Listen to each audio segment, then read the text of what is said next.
Dito ako nahirapan sa paglinis ng head dahil hindi kinaya ng aking pagpupuyat. Kaya kinabukasan, mas mabigat yung naging problema. Kaya kailangan natin tong maresolbahan dahil kung hindi, sigurado yung bulsa natin ay mangangayayat. Alas 9 ng gabi, eto na yung ginagawa ko dahil ayoko nang nabibitin kayo. Kinakalawang na kasi yung ibang parte ng block kaya ang ginawa ko, niliha ko ng konti para matanggal yung kalawang nito. Binago ko ng konti yung boses ko kaya lang walang pagbabago.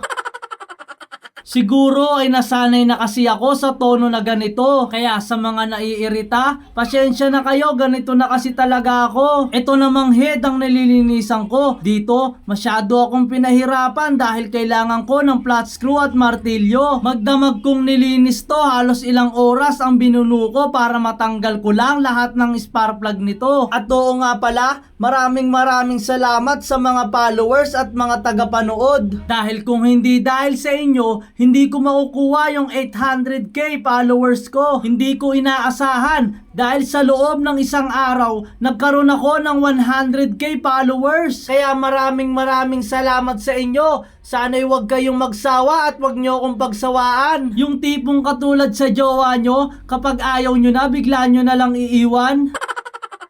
Dito ay medyo natuwa ako dahil hindi nasayang yung aking pagpupuyat dahil isa-isa ko nang nababaklas yung mga spark plug. Binabad na natin itong piston. Lilinisan natin kasi nanikit na yung piston ring pero magagawan pa ng paraan yan. Kaya pa yan, kaya pa. Alright. Habang nakababad yung piston, unti-unti ko nang nililinisan para makabit na agad natin sa makina. Ayan, yung isa is kumagalaw na. Ayan. Kumagalaw na yung piston ring. Ayan, kumagalaw na.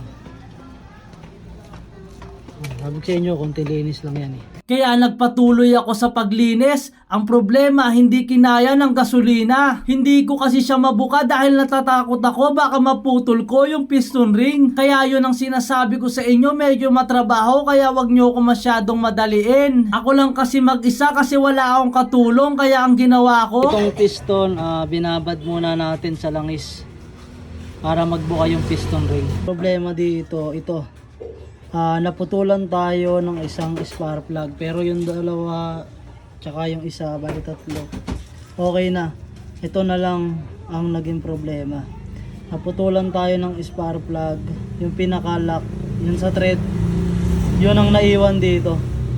Kaya kailangan natin ipa-machine shop. Pasensya na kayo kung bakit hindi ko pa naaayos, medyo nadidelay. Ito lang yung update ko sa inyo kasi sobrang dugo talaga. Ang hirap talagang gawin lalo na tiniktik ko pa yung spark plug cap kasi nga kinain na ng lupa tsaka ng amag. Kaya yun, update ko lang kayo. Ito na yung makina. So wala na yung piston. Ayan. Binabad na natin yung piston para umana yung piston ring. Kasi pag hindi natin inayos yun is maglo-loscom. So ayan. Ito na yung binubuo natin na big bike. Alright. So paano? Hanggang dito na lang muna ulit yung ating video. Kaya salamat sa panonood. Ingat!